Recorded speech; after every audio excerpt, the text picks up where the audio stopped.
За време на НОП во Македонија се формираат Централен комитет на Комунистичката партија на Македонија, оперативни зони и слободни територии, нови партизански одреди, батальони и бригади.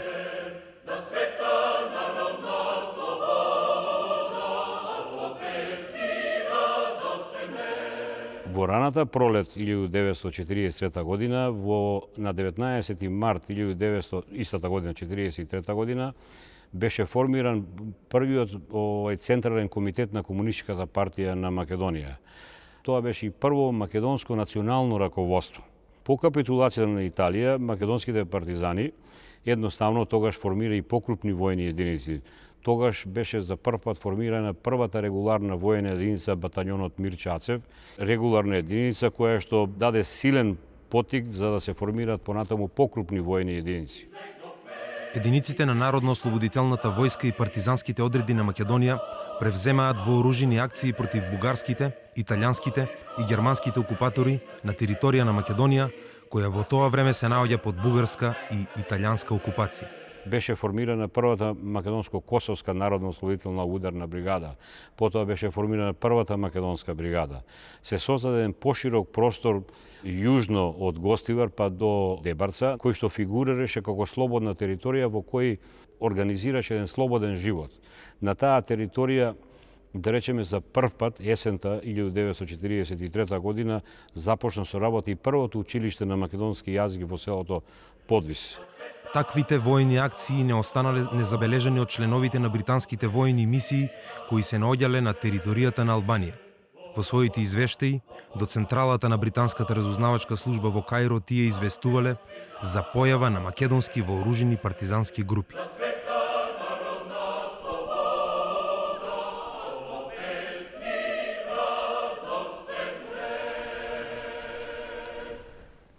До овие информации британските експерти доаѓале и преку дешифрирање на германски телеграми од Балканот, испраќени до штабот на Хитлер. Добиените информации центарот во Каиро итно ги препраќал во Лондон. По анализата на информациите, експертите од Министерството за надворешни работи на Велика Британија заклучиле дека со истите треба да се запознае и премиерот Винстон Черчил.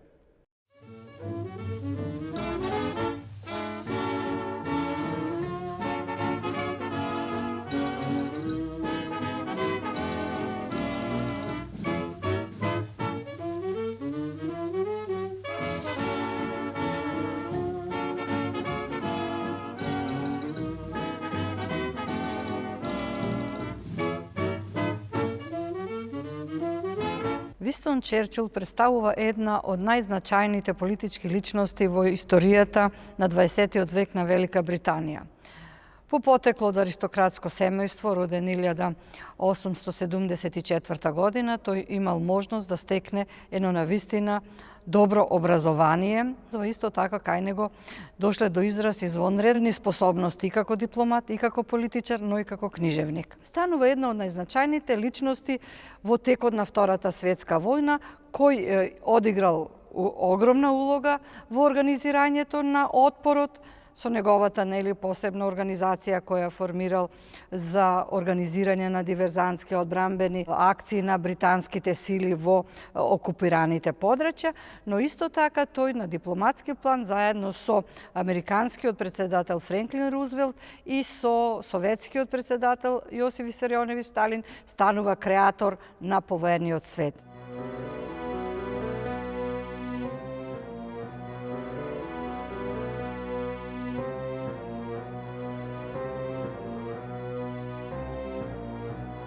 На 6 април 1941 година Германија, Италија и Унгарија извршија напад на Кралството Југославија. За само 12 дена Кралството Југославија капитулира. Веднаш по капитулацијата кралската влада, начело со кралот, ја напуштија земјата и по престојот во Каиро замина во Лондон. Во Лондон за кратко време се најдоа сите оние влади чии што земји беа окупирани. Овде пристигна и влавата на кралството Грција. При крајот на 41 година, почеток 42 година, се склучува една унија помеѓу Грција и Југославија со цел после завршувањето на Втората светска војна да бидат сочувани истите граници. Југословенска-грчката федерација требаше да се формира со цел за по војната биде основа во која би влегле и другите балкански држави. Меѓутоа, интересно е што во ова Југословенско-грчка федерација воопшто не се споменува Македонија. Се до 43 година Черчил воопшто не го разгледува македонското прашање. Македонското прашање за него е решено со Букуреш. Македонија поделена, треба да се сочува тоа статус кво на Балканот во кој македонскиот народ ќе си остане поделен помеѓу трите држави и нема понатаму што да бара македонскиот народ.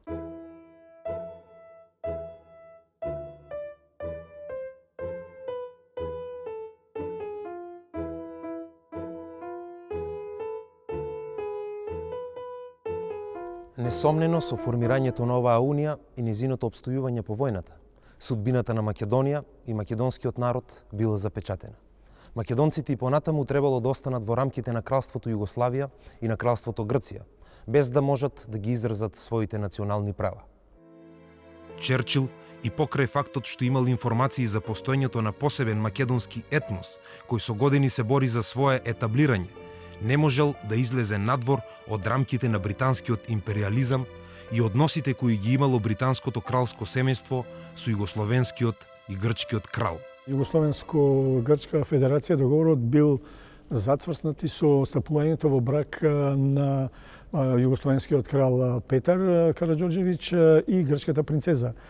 Тоа представува едно продолжување на традицијата меѓу кралските семејства, затоа што грчката принцеза е поврзана и со британската круна. Информацијата за постоењето на самостојно македонско движење кое се бори против германските, бугарските и италијанските окупатори во Македонија ги вознемирило духовите како во политичкиот естаблишмент, така и во воениот. Кога Черчил дознава дека на територијата на Македонија има некои партизански одреди, бара да се изврши едно истражување и да му се достави документ во кој што би се запознале сите со она што представува македонското прашање. Од известувачката служба побарал да испратат своји агенти кои на лице место ќе се запознаат со она што се случува во Македонија.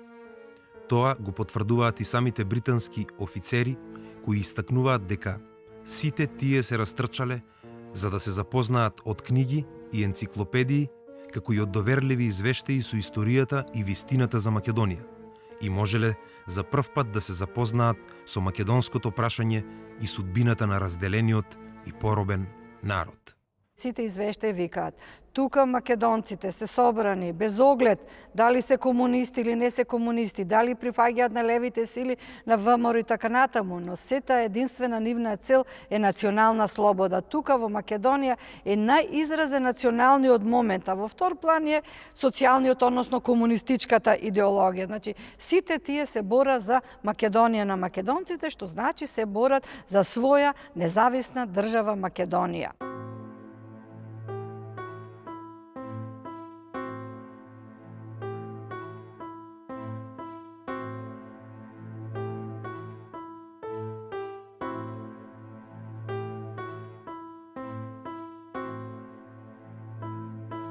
Овие информации индицирале дека македонскиот синдром повторно е активиран и може да донесе пореметување на планот за повоено уредување на Балканот.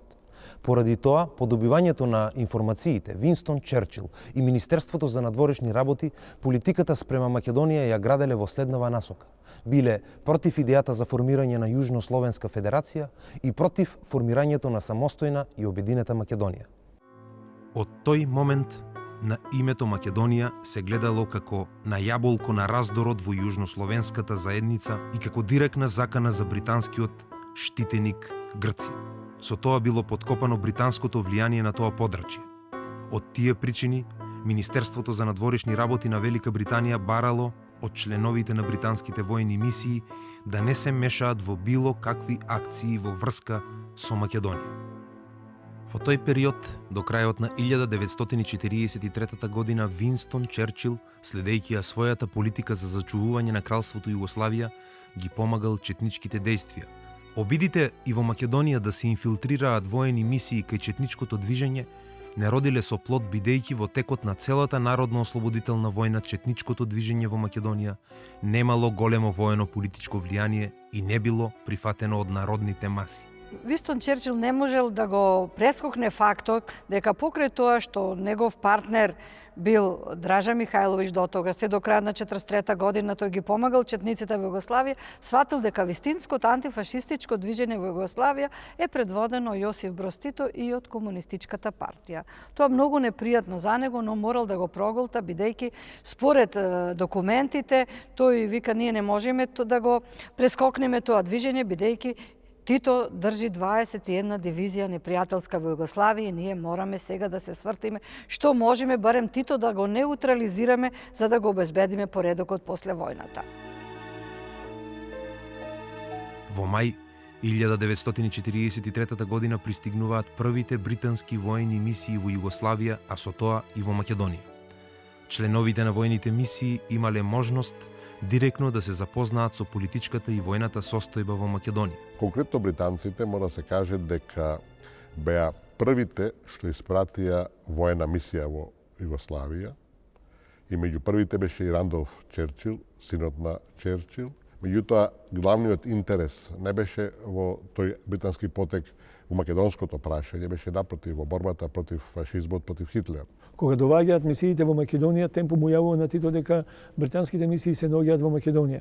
И Тито веднаш му одговора: немојте ништо да им кажувате. Мисиите не смеат да знаат ништо за оно што се случува во Македонија.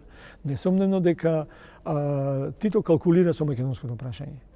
Во своите први извештаи тие констатирале дека македонските партизани се носители на оружената борба, но и дека се слабо вооружени и дека им е неопходна помош во оружје, муниција, облека, лекови и слично.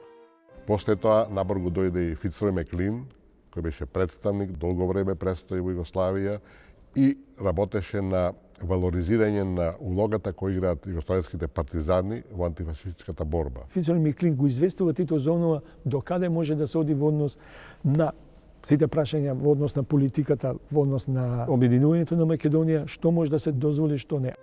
Учеството на македонците во антифашистичката војна се толкувало како резултат на нивните стремежи да отфрлат секакво робство и централистичка диктатура, а нивната цел, Македонија да биде оставена на македонците, ја објаснувале со националното сознание кое е најсилен фактор во политичкиот живот во Македонија. Политичките аспекти на македонските партизани до Министерството за надворешни работи ги пренел британскиот капетан Макдоналд, кој престојувал во главниот штаб на НОВ и партизанските одреди на Македонија. Макдоналд забележал: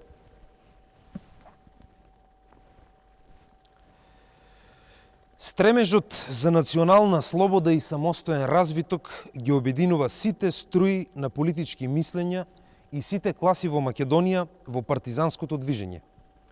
Во овој контекст, тој прецизно го дефинирал и карактерот на партизанското движење во Македонија, потенцирајќи го следново. Македонското партизанско движење во својата основа пред се е национално, а како второ комунистичко движење.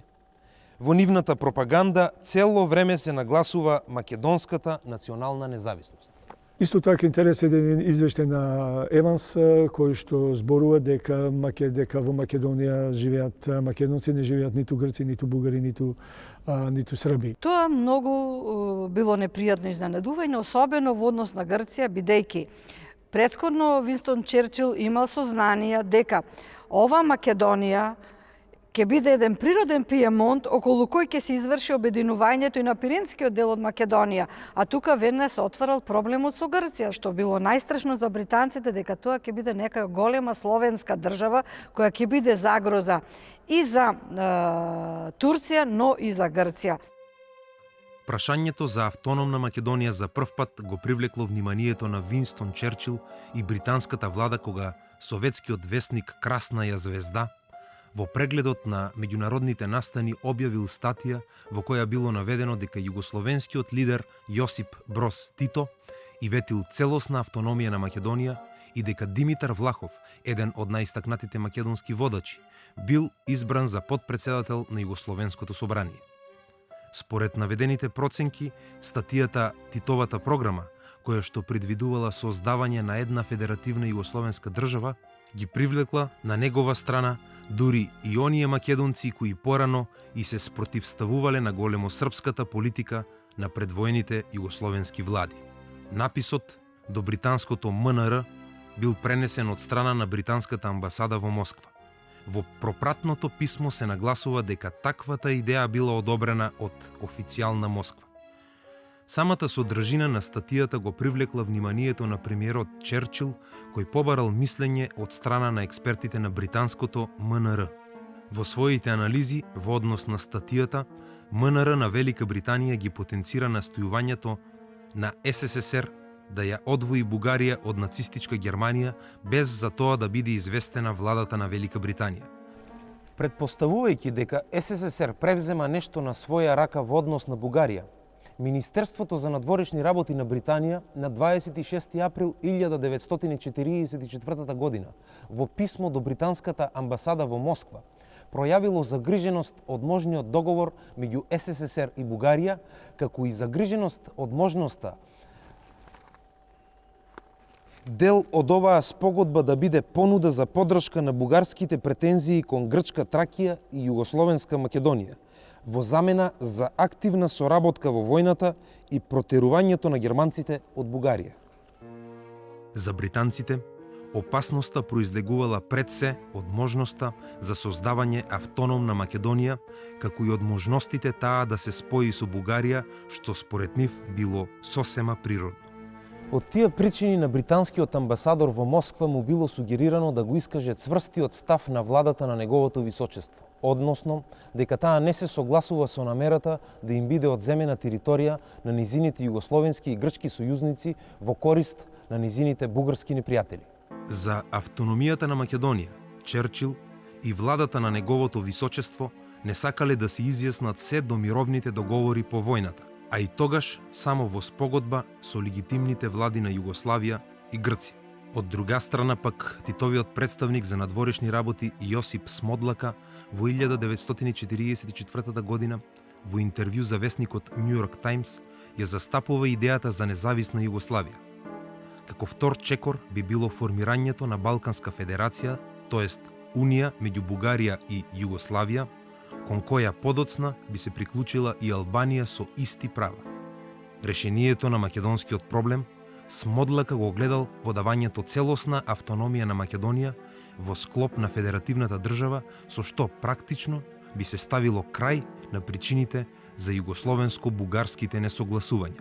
Таквиот став на Смодлака се однесувал на Словенска Македонија, но не и на Грчка Македонија. Во овој контекст тој прецизно истакнал: Грчка Македонија природно и припаѓа на Грција и е дел од Грција. Порано тој дел од Македонија веројатно имал мнозинство словени меѓу населението. Меѓутоа, по турско-грчката размена на населението пред повеќе од 20 години, тој дел со грчки пари бил колонизиран со грци од Мала Азија и сега тој е грчки дел.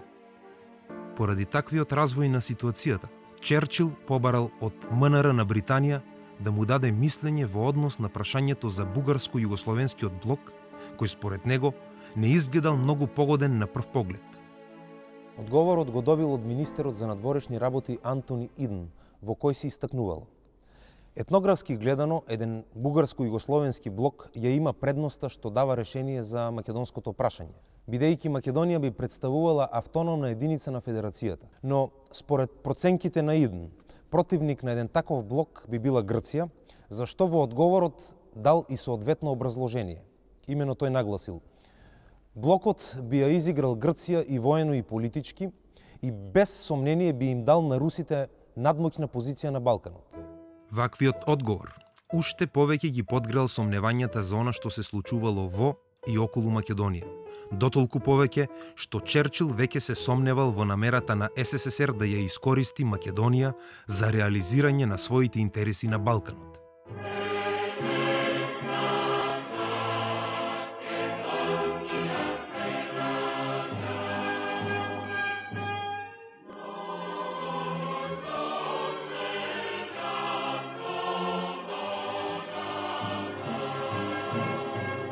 Формирањето на современата македонска држава, Демократска федерална Македонија, на 2 август 1944 година беше уште понепријатно дочекано од страната на Черчил и од британската дипломатија.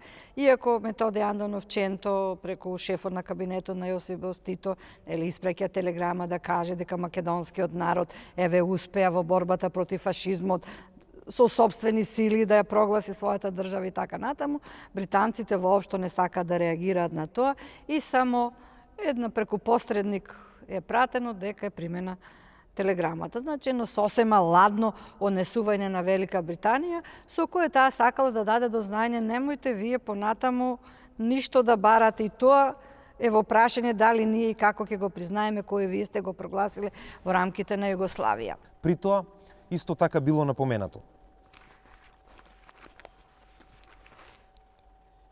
Нашата помош на партизанското движење не ги вклучува во сегашниот момент Титовите шеми за една автономна Македонија. И ништо, освен потврда за прием на пораката, не може да ги охрабри локалните македонци да веруваат дека нивните политички цели ја уживаат помошта на британската влада.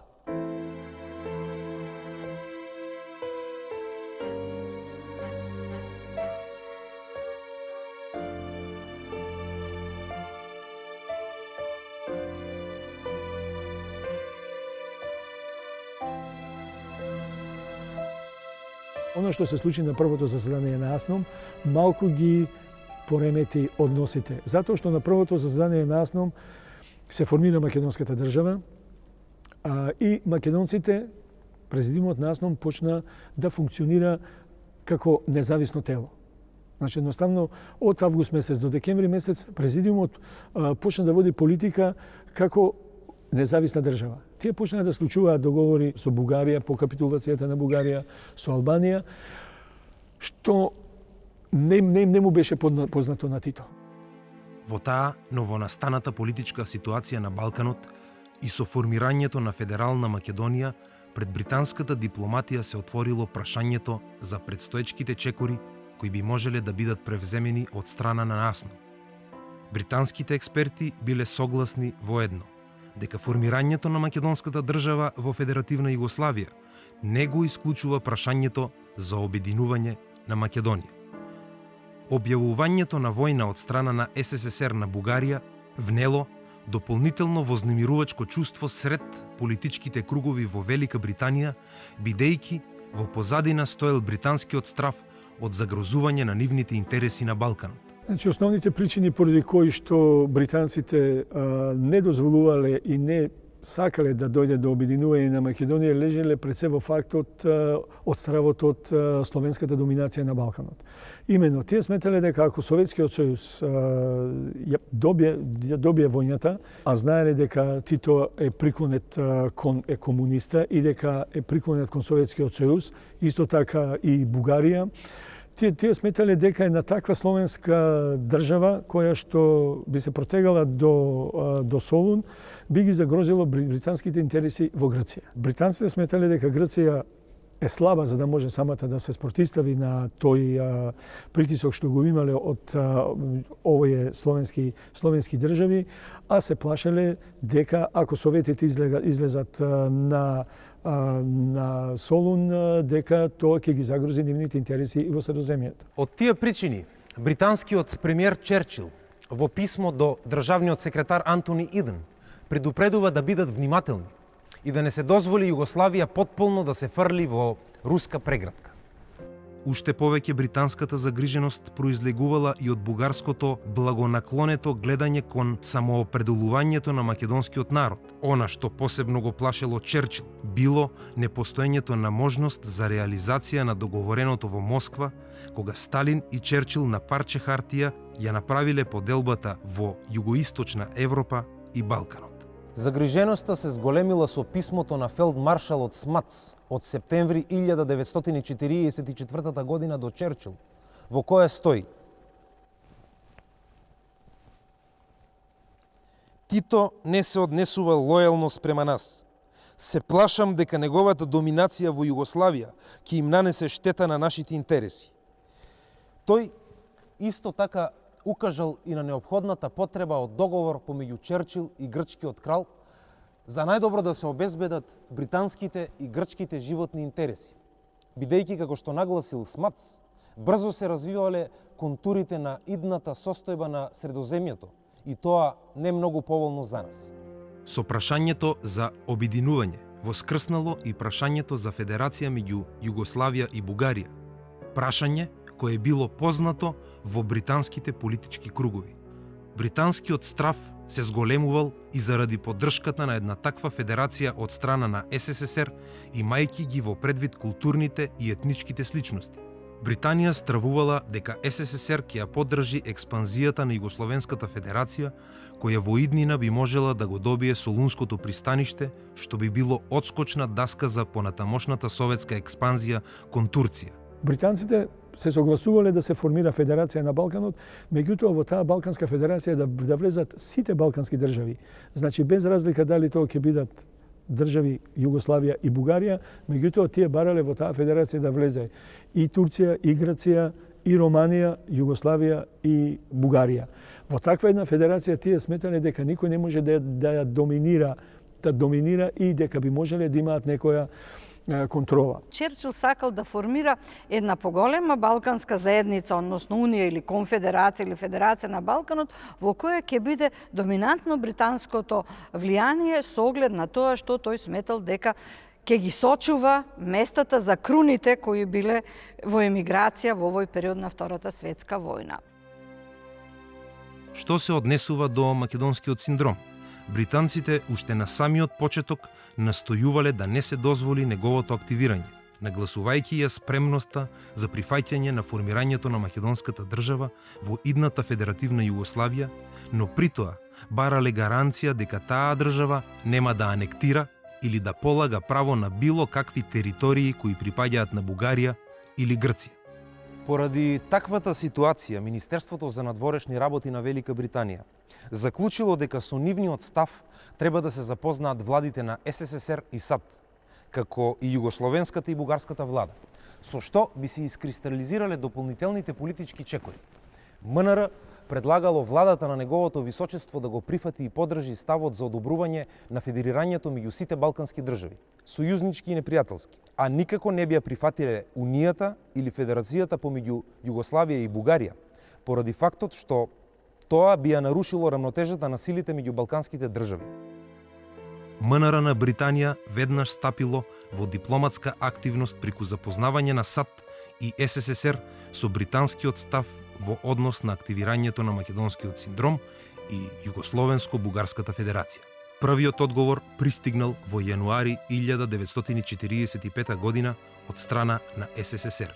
Советскиот сојуз одговара само за ставот во однос на Југословенско-Бугарска федерација, во кој што го минимизира, кажувајќи дека тие не се воопшто заинтересирани за формирање на Југословенско-Бугарска федерација, туку дека се работи за некоја царинска унија. А додека во однос на ставот на Обединената Македонија, советите не одговараат. И покрај тие смирувачки тонови од страна на СССР, сепак британците можеле да заклучат дека пактот е само вовед конфедерација и дека советите се доволно мудри за да не се изјаснат позитивно ниту за Балканска, ниту за ексклузивна Југословенско-Бугарска федерација и сметале дека тоа прашање веќе било решено меѓу Москва, Белград и Софија. САД својот став го дефинирале при крајот на февруари 1945 година, пошто Черчил и МНР можеле да бидат сосема задоволни. Американците застануваат со дециден став, дека немаат ништо против ако народите во Југославија се согласиле и Македонија да биде рамноправен член во таа Југословенска федерација, да им се даде право на македонците во таа Југославија, но ништо повеќе надвор од тоа. Тоа ги успокоило британците и сватиле дека конечно Македонија ќе се остане во рамките на Југославија и дека нема македонскиот синдром да ги загрози интересите на Британија во Грција. МНР на САД зазело негативен став во однос на формирањето на Југословенско-Бугарска федерација, имајќи го во предвид фактот што во Бугарија како непријателска земја била присутна сојузничка контролна комисија. Од тие причини, тие сметале дека таква федерација повеќе би представувала пречка отколку фактор за стабилност во југоисточна Европа. За сите овие ставови на Черчил и на САД во однос на македонскиот синдром и Југословенско-бугарската федерација, индиректно бил запознат и председателот на Националниот комитет за ослободување на Југославија Јосип Броз Тито.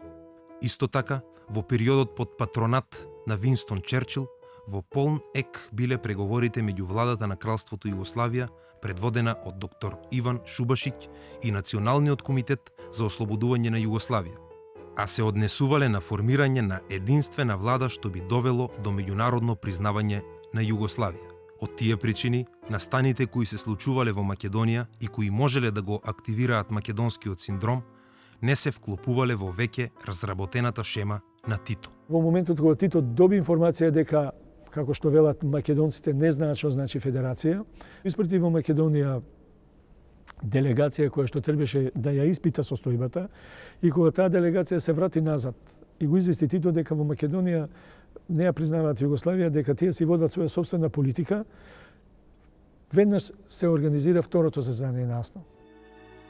Со цел да ја насочи политиката на македонскиот политички врв во саканиот правец, за да се избегнат внатрешни и надворешни проблеми, Тито на второто заседание на АСНОМ го испратил Едвард Карделј, кој во тоа време бил подпредседател на Националниот комитет за ослободување на Југославија и член на Врховниот штаб на Народно-ослободителната војска и партизанските одреди на Југославија. Интересно е што говорот на Карделј бил говор кој што е подолг од говорот на председателот на президиумот на АСНОМ Чентов во однос на оноа што сакал да каже, дека единствено иднината на Македонија е во рамките на Југославија. И да не се спомнува натаму никакво обединување, никакво одење на Солун и така натаму, иако македонската војска нели на Божик 7 јануари ќе се побунтува и ќе сака да оди на ослободувањето на Јужна Македонија, односно делот од Грција.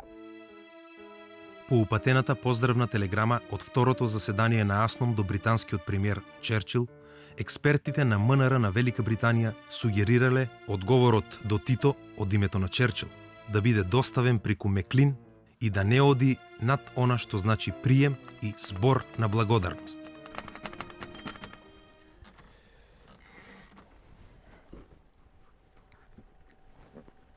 Дипломатската ангажираност на Велика Британија за спречување на активирањето на македонскиот синдром и остварувањето на идејата за Југословенско-бугарска федерација била само со една единствена цел – зачувување на грчката територија во рамките на постојаните граници и заштита од било какви закани на делот на Македонија под Грција. Информациите кои пристигнувале во МНР за неконтролираното однесување на македонскиот синдром и можноста Бугарија да ја даде бугарска Македонија на Југославија и спремноста на Југославија да ја прифати, го отворало прашањето за југословенските аспирации кон делот на Македонија под Грција. Уште повеќе што британците располагале со информации за веќе превземени активности во Солун од страна на комунистите, кои го разгледувале прашањето за прогласување на автономија на Македонија, вклучувајќи ги бугарска и југословенска Македонија. Поради таквите активности на Балканот, еден од експертите на МНР од Велика Британија ја потенцирал и неопходноста без понатамошно одлагање да се опоменат Софија и Белград околу нивните планови. Најдобро би било опомената да се достави пред конференцијата на Јалта. Според неговите анализи, времето одминувало, а на Грција се повеќе и се заканувала непосредна опасност од словенската и комунистичка наезда. Телеграмите до британските представници во Софија и Белград биле доставени при крајот на јануари 1945 година. Одговорот бил доставен до МНР на 29 јануари. Во одговорот бил потенциран Титовиот став за неактуелност на идејата за формирање на федерација со Бугарија или со некој од останатите соседи. Исто така, било потенцирано дека Тито нема намера да присвои територии на Грција или Бугарија пред одржување на мировна конференција на која би биле изнесени барањата на Југославија. Но и покрај таквиот одговор од Тито, Меклин бил скептичен. Тој доставил информација во која истакнал дека тие прашања се решени со Москва и Тито едноставно го чека своето време, а во меѓувреме го подготвува јавното мислење кон предложените промени. Единствено, според Меклин, Прашање било дали тоа решение вклучува во себе некоја Балканска федерација или само некое мало спојување со Бугарија во советската орбита. Несомнено, целокупната политичка активност која се одвивала меѓу Југославија и Бугарија, а во која индиректно била инволвирана и Грција, за британците представувала конфузна ситуација во која тие не гледале некоја перспектива за регулирање на односите меѓу балканските држави. Согласно таквите проценки на состојбите на Балканот, британците укажувале дека пактовите и договорите требало да го причекаат времето на стабилизирање на политичката ситуација и воспоставување на рамнотежа меѓу балканските држави. Но на Балканот и покрај таквата во британски стил наречена конфузна ситуација, настаните се одвивале со предвидениот ред диктиран од страна на СССР. Советската експанзија, сосема очигледно, била во предност во однос на влијанието на Велика Британија, а на британските интереси не се придавало некое големо внимание. Советските јажиња полека, но сигурно се стегале околу балканските земји со исклучок на Грција и Турција. Развод на настаните покажа дека Тито ќе се остане во прегратката на Сталин и дека тоа ќе биде во првите години после Втората светска, можеби најсталинистичката и најтврда комунистичка држава која се создала во рамките на тој источен свет, кога светот почна да се дели на две сфери, односно кога се воспоставија границите на студената војна. Меѓутоа, комунистите како доминантна сила во тие операции полека, ама сигурно земаа власта, што се рефлектираше и во Македонија, така да сите тие што беа, да речам, македонци со намера да се тогаш формира Обединета Македонија, полека беа истуркани од власта и се продолжи со една помалку, да речам, ригидна политика, меѓутоа во дадените услови тоа беше веројатно објективно и можно. 45 година, март месец, во Белград се одржува состанок на Политбирото на ЦК на КПУ, на кој што состанок беше донесена одлука со сите тие сепаратисти во Македонија да се расчистува поединечно. Од тој момент, од 45 година, сите оние кои што беа именувани како сепаратисти, како што беа Ченто, Павел Шатев, Киро Глигоров, Михајло Апостолски и редица други, Панко Брашнаров, беа еден по еден полека ликвидирани или праќани во Белград на превоспитување. Знаеме, некои заврши и на Голи оток. Крајот на 45-та, 46-та година, значи, представува пресвртница, оно мегник, кога сите оние национални елементи кои што се залагаа за самостојно обединената македонска држава беа отстранети од македонската сцена.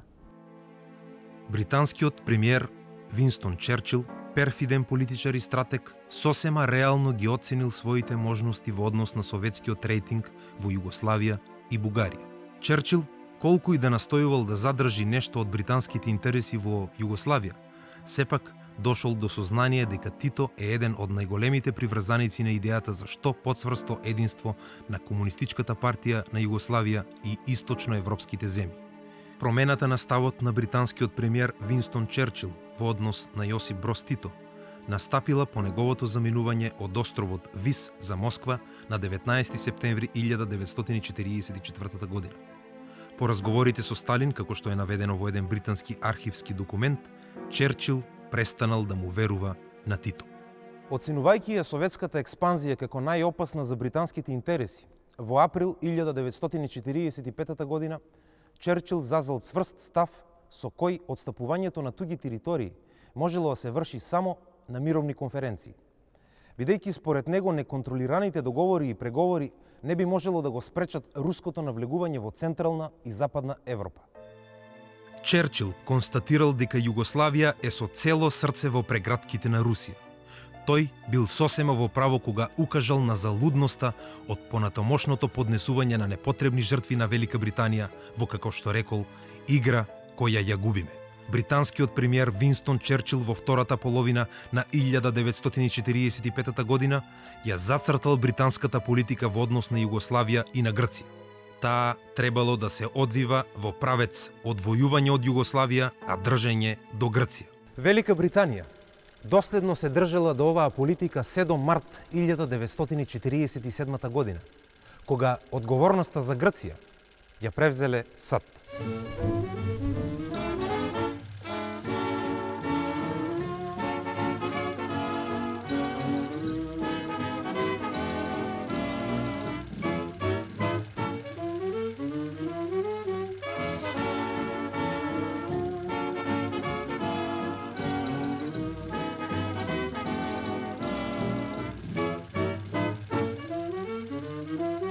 Имајќи предвид се она што ни се случува денеска во однос на целокупната политика од 1991 година до денес, несомнено дека некои работи као да ни се повторуваат. И 1991 година непријатно бе изненадени со појавата на суверена македонска држава. И се уште се непријатно изненадени бидејќи таа држава, покрај сите препреки, покрај сите ембарга, покрај сето она што го доживува и од соседите од европската дипломатија, се уште обстои. Значи, македонскиот синдром се уште ги вознемирува духовите на западната дипломатија. Постои една нитка во односот на Британија према Македонија која е во основата позитивна. Разбирате, уште гледство на времето во средината на 19 век рече Македонија на македонците.